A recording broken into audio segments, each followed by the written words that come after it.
My family called me, "Don't embarrass us." Then the judge stopped in front of me. The seating chart had my name crossed out in red pen, and I was standing there holding it in front of 30 people. She looked me straight in the eye and said, "You were never supposed to be here today." I had spent 6 years working nights, skipping sleep, and holding that family together while she smiled for every photo and took every seat at every table that should have had my name on it.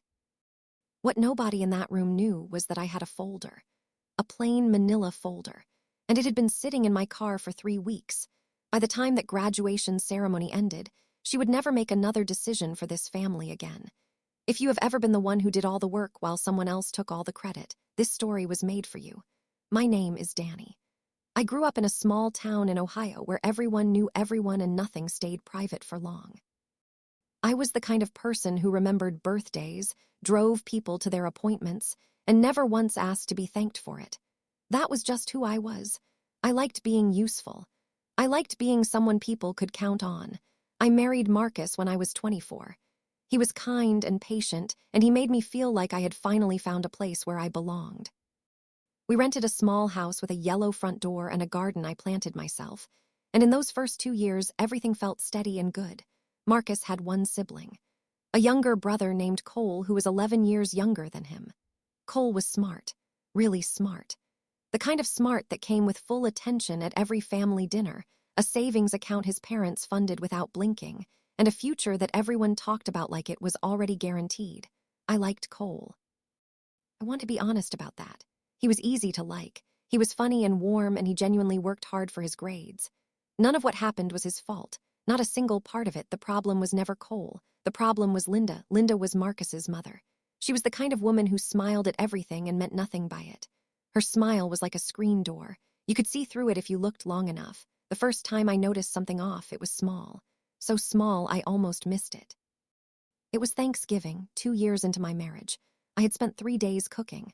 I made the cranberry sauce from scratch. I baked 2 pies. I ironed the tablecloth and set every place by hand. When we all sat down and Linda picked up her fork, she looked at Marcus and said, "Your grandmother used to make it this way too." That was all she said. No look at me. No mention of my name. Just a redirect back to a memory that had nothing to do with me. Marcus squeezed my hand under the table. I told myself she was just nostalgic. Older people did that. They lived in the past a little. I let it go. The second moment came about 8 months later at a family barbecue at Linda's house. She was showing photos to her neighbor from the last Easter gathering. I was in 3 of those photos. When she got to the first one, she said, "That's Marcus, and that's Cole, and that's Marcus's wife." Not Danny. Not my daughter-in-law, Marcus's wife, like a label, like a job title. Like something you could swap out without anyone noticing. Again, I told myself it was nothing. Some people were just bad with names in group settings. Some people got awkward in front of neighbors. I was probably reading too much into it. But you know how something feels even when you tell yourself it doesn't. You know how a small thing can sit in your chest for days and not quite let go. I kept showing up.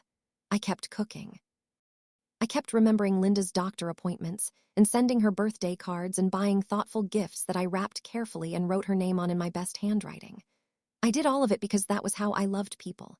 And I kept hoping she would one day look at me like I was part of the family. What I was building toward, what I was holding onto, was Cole's graduation. Cole was finishing his law degree at Ohio State. He had worked hard for 5 years. The graduation was set for May. It was a big ceremony, the kind with robes and a processional and a judge who came to speak and hand out special awards.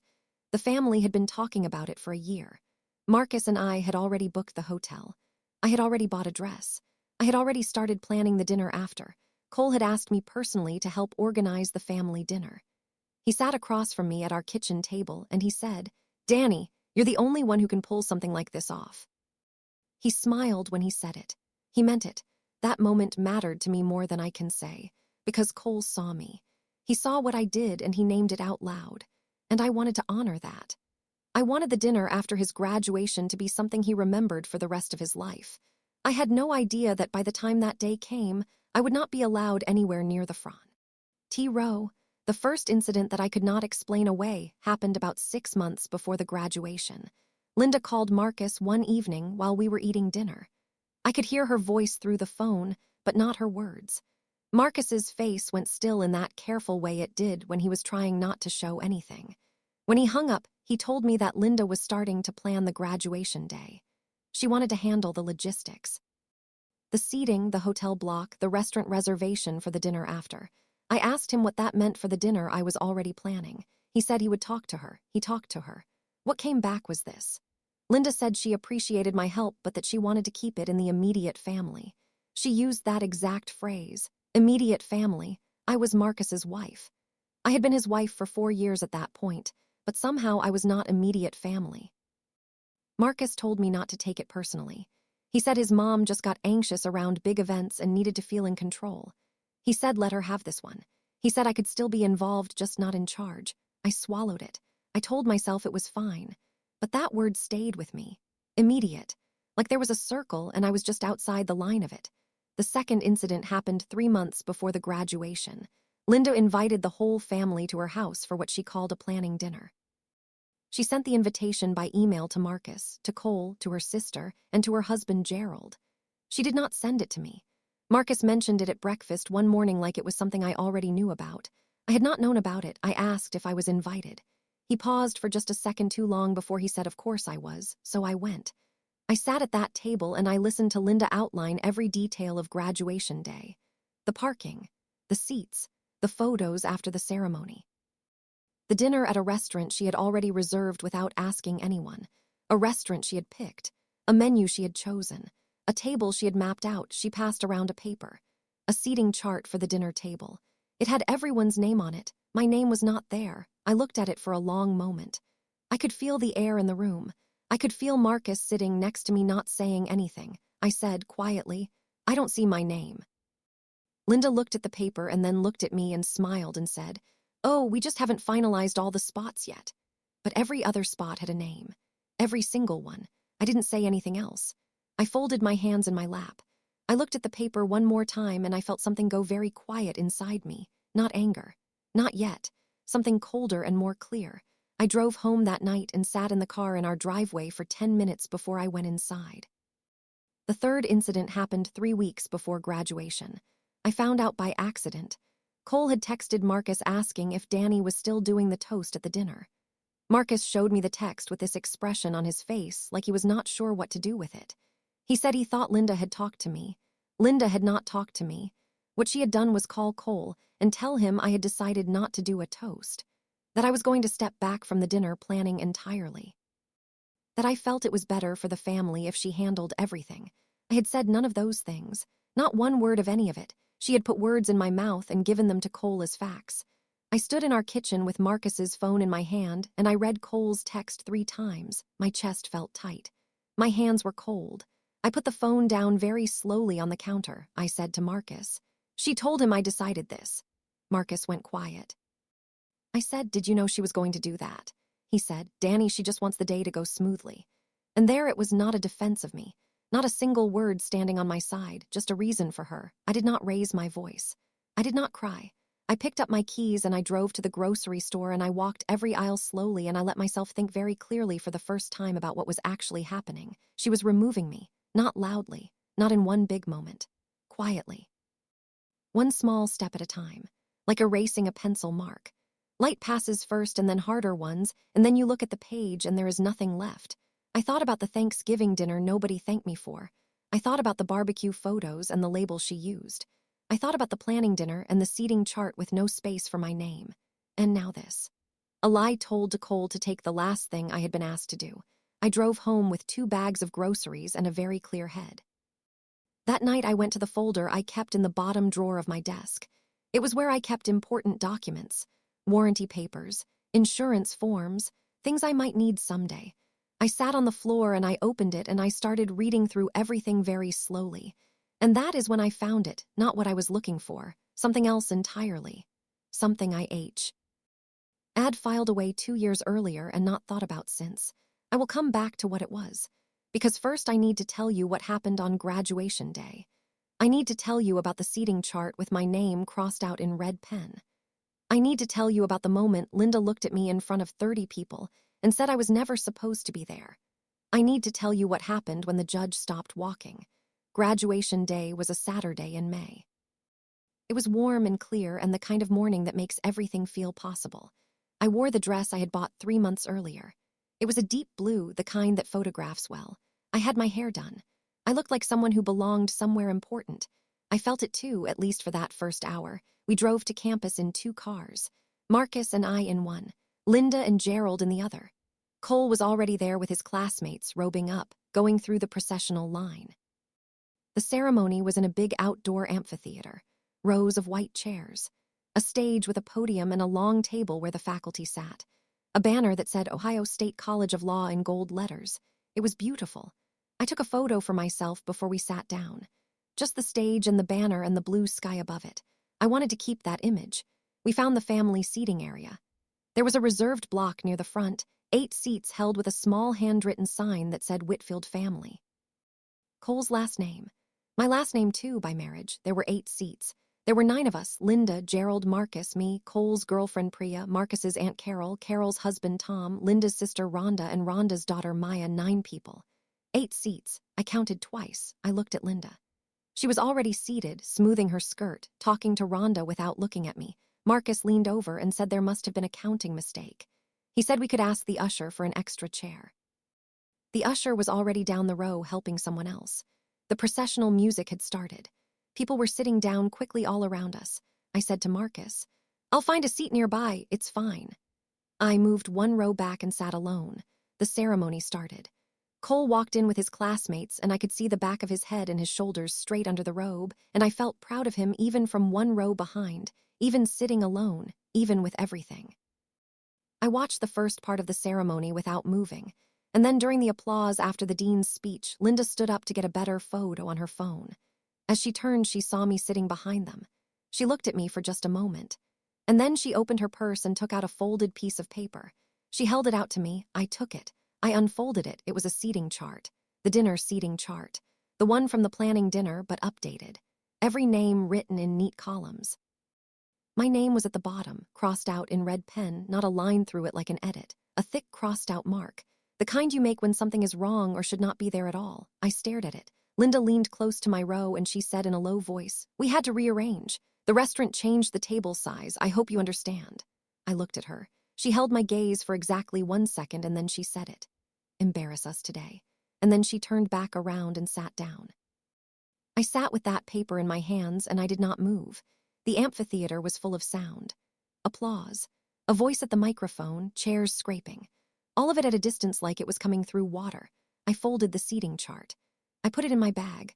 I looked at the back of Linda's head and I breathed in very slowly through my nose and out through my mouth, and I did not cry and I did not stand up and I did not say a single word.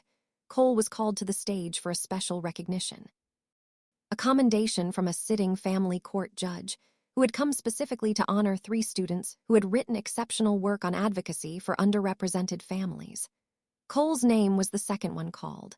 The judge walked the stage slowly and stopped in front of each student for a moment before handing over the award and shaking hands. She was tall with silver hair and a voice that carried without effort. When she got to Cole, she said his name clearly and then she said something about his paper on family documentation and legal advocacy. She shook his hand, and then she stepped back, and she looked out at the family seating section. She looked directly at me, not at Linda, not at Gerald, not at Marcus. At me, I did not know her. I had never seen her in my life, but she held my gaze for just a moment and gave one small nod before she moved on. I felt something shift inside me. Something small and quiet like a key turning. I reached into my bag and I touched the folder. The plain manila folder I had taken from my desk drawer and placed in my bag that morning almost without thinking. Almost. Let me tell you what was in it. To ye. Hours before graduation day, Marcus and I had helped Cole apply for a private scholarship through a local law foundation. It was a small scholarship, $2,000, but Cole was a student then and $2,000 mattered. The application had required a letter of support from a family member, and Cole had asked me to write it. Not Linda, not Marcus, me. I had written it. It had taken me 2 full evenings.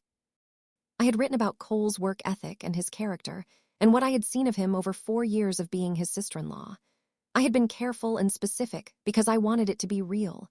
Cole had received the scholarship. I had a copy of my letter, my full name at the top, the date, my signature. The The Scholarship Foundation had also sent a thank you letter to everyone who had submitted supporting documentation. That letter was addressed to me by name. It called me a valued member of the Whitfield family. It thanked me for my contribution to Cole's success. I had filed both documents away and forgotten about them, until the night I sat on my floor going through my folder. I also found something I had not been looking for. Cole's scholarship letter had been accompanied, in the foundation's original packet, by a list of contributors. It was a simple administrative page. Names of everyone who had written in support of each recipient. Linda's name was not on it. Gerald's name was not on it. Every other scholarship recipient had 3 or 4 names attached. Cole had one, mine. I had been the only person who wrote for him. I sat with that for a long time, and then I thought about the seating chart with my name crossed out, and I thought about what Linda had said to Cole, that I had decided to step back, that I felt it was better for the family if she handled everything. And I thought about what she had said to me that morning in the amphitheater. Don't embarrass us today. I made a decision, not loudly. Not with a speech or a confrontation. Just a quiet settling of something inside me like a stone dropping to the bottom of very still water. I was going to the dinner. I was going to walk in, sit somewhere, and wait, because I had already called Cole the night before graduation. I had told him I wanted to say something at dinner, not a long toast, just a few words. He had said yes without hesitation. He had said, "Of course, Danny, you're the reason I got that scholarship." Linda did not know I had called him. She did not know what I had in my bag. The dinner was at a restaurant called Hargrove's downtown. Long wooden tables, warm lighting, linen napkins, the kind of place you dress up for. We arrived in a group from the ceremony. Cole was still flushed from the day, still in his robe over his dress shirt, grinning the way people grin when something real has finally been achieved. I walked in with Marcus. I did not make eye contact with Linda. I found a seat at the far end of the table. Not the seat with my name on the chart, just an open chair. I sat down and I put my bag under my chair and I waited. Linda had placed herself at the head of the table nearest the window.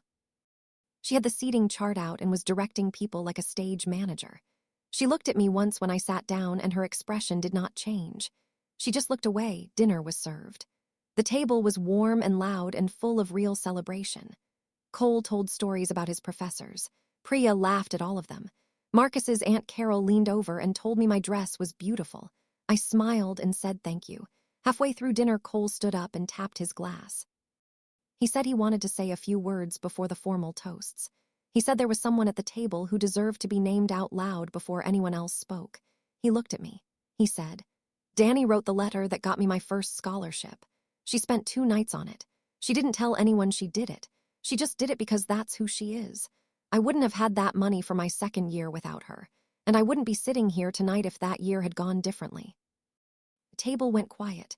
Cole picked up his glass and said, "To Danny." Everyone at the table raised their glass. I felt my throat close. I pressed my lips together and I looked at Cole and I nodded. I looked at Linda. She had her glass halfway raised and her smile was perfectly in place, but her eyes were absolutely still. Not warm, not proud. Still, like something behind them had just stopped moving. I reached into my bag. I took out the folder. I placed it on the table in front of me without opening it. Just visible, just there. And then I stood up and I said, "I do have a few words if that's all right." Cole said, "Please." I spoke for maybe 3 minutes. I talked about what I had seen in Cole over 6 years. I talked about the scholarship letter and what it had meant to me to write it. And then I said something I had planned very carefully. I said, "I want to make sure the record is clear tonight, because I think when someone contributes to a family's story, they deserve to be named in it, not as a label, not as someone's wife, by their actual name."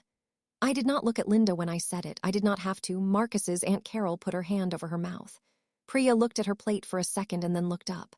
Rhonda sat very still. Linda picked up her water glass and took a sip. I sat down. Cole leaned across the table and said, "Thank you, Danny, I mean it."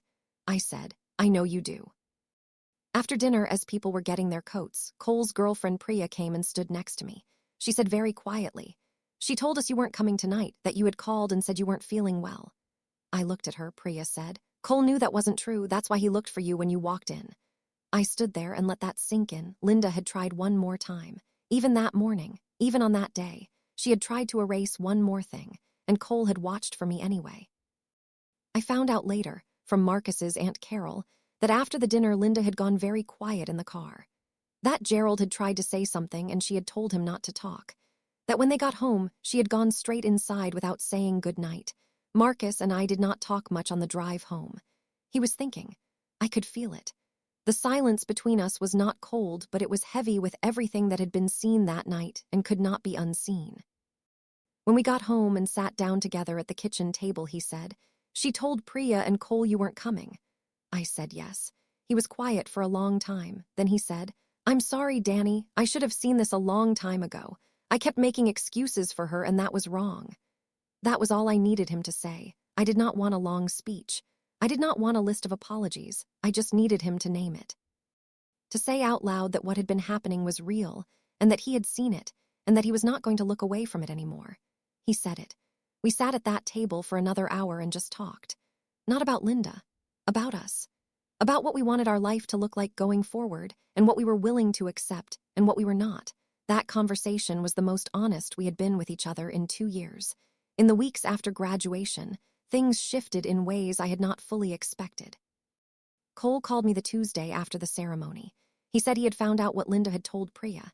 He said he was angry and that he had told Linda so directly. He said she had tried to explain it as a mix-up and he had told her that was not good enough. Cole said, "You have always been my family, Danny. I need you to know that I know that." I told him I knew. I meant it. Linda did not call me. She sent a card. A small card with flowers on the front that said, "I hope we can move forward." No apology. No explanation. Just a small white flag dressed up as a greeting card. Marcus wrote back on our behalf. He said we were open to moving forward, but that some things needed to be said clearly before we could. That some patterns had to be named and acknowledged before they could end. Linda did not respond to that letter. She reached out to Marcus 2 weeks later as if the letter had never happened, asking about a family dinner at her house. Marcus said we would think about it. We did think about it.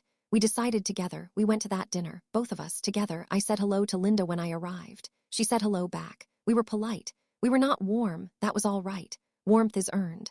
Politeness is a choice. I was willing to give her one and wait to see if she would earn the other. The family dynamic changed after that. Not dramatically, not with a single big moment. Just slowly, the way a room feels different after you open a window. Carol started texting me separately, not through Marcus. Rhonda sent me a note saying she had always thought I was a wonderful person, and she was sorry she had not said so more clearly before. Priya and I started getting coffee together on Thursday mornings when she was in our part of town. And Cole. Cole and I talked more in the year after his graduation than we had in the previous 4 years combined. He called just to call. He asked my opinion on things. He came to our house for dinner 3 times without Linda and Gerald in tow. He told me once, sitting at our kitchen table with a cup of coffee going cold in his hands, that he had always known I was different from how his mother talked about me. He said he should have said that out loud sooner. He said he was saying it now. I told him now was good. I still have that seating chart. The one with my name crossed out in red pen. I kept it. People ask me why I keep something like that, and I always think about it before I answer. I keep it because it is proof of something. Not proof of what she did to me, though it is that. Proof of what I did on the day she handed it to me. I sat with it in my hands in a full amphitheater while a graduation ceremony happened around me, and I did not fall apart. I did not make a scene. I folded it and put it in my bag, and I sat alone in a row behind the family I had cooked for and organized for and written letters for, and I watched a young man receive an award he had earned, and I felt proud of him anyway. That is who I was on that day. And I kept the folder too. It sits in the same drawer where I found it. I do not open it anymore. I do not need to, but knowing it is there feels like something. It is now 14 months since graduation day. Marcus and I moved into a different house. Bigger. A garden that I started from scratch this past spring. Tomatoes. Basil. One very stubborn rose bush along the back fence that I am determined to get right before the end of summer. We have dinner with Cole and Priya about once a month. We laugh a lot. Cole is working at a firm now, doing family law. He is good at it, the way you are good at something when it matters to you personally. Linda and I are cordial. That is the right word for it. We are in the same room sometimes, and we are polite, and we leave each other alone, and it works. I no longer cook 3 days in advance for anyone who will not say my name. I do not fold myself smaller so someone else can feel bigger. I show up when I want to, and I stay for as long as I choose, and I leave when I am ready. And when I sit at a table now, I sit at the table. not one row behind it, not erased from the chart. Right there at the table, with my name said out loud, taking up exactly as much space as I have always deserved. If you have ever been quietly pushed to the edges of a room you helped build, and you stayed anyway because you loved the people in it, you already know how this story feels. Stories like this one exist because they need to exist. Because the quiet injustices, the crossed-out names, the words put in your mouth, the seats left unfilled on purpose, those things deserve to be said out loud. If you want to be in a place where those stories get told honestly and fully every single week, come be part of this channel. Not because we asked you to, because you already know you belong here.